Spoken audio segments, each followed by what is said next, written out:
Assalamualaikum warahmatullahi wabarakatuh.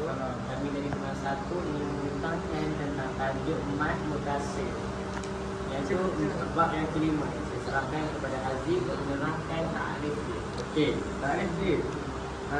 Ay ya'ti al-hamad ba'da huruf al-mad hamzi ba'da huruf al-mad fi kalimah wahidah. Okey, ay ya'ti apabila hamzah datang selepas huruf ay ya'ti apabila itulah hamzah ba'da huruf datangnya selepas huruf mad al-mad fi dalam kalimah wahidah, satu kalimah. So semua ayat ni hamzi ba'da huruf al-mad fi kalimah wahidah.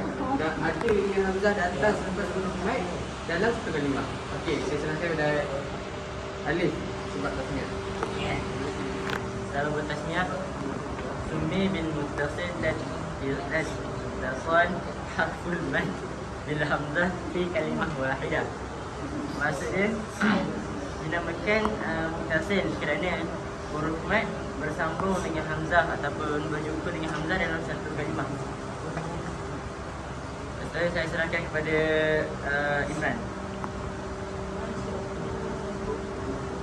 Hukum dia kita wajib mat. Kita kata sampai sini. Wujud al-mat bittifaq al-qurra. Saya akan pada kita ni wajib mat lah dengan pakai ulama qiraat. Saya akan berikan al-islam arba'a atau khamis harakat wal muqaddamu fil ada arba'a harakat. Maksudnya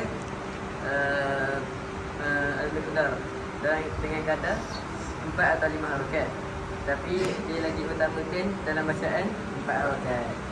Contohnya inna ja'a wa'du rabbi ja'alahu dakka takhruj bayda'a min ghayri su'in ayatan ukhra lan yanala Allah taqallu ma'nuha wa la lima lepas dia ada datang hamzah selepas huruf mat. Ada huruf mat sendiri datang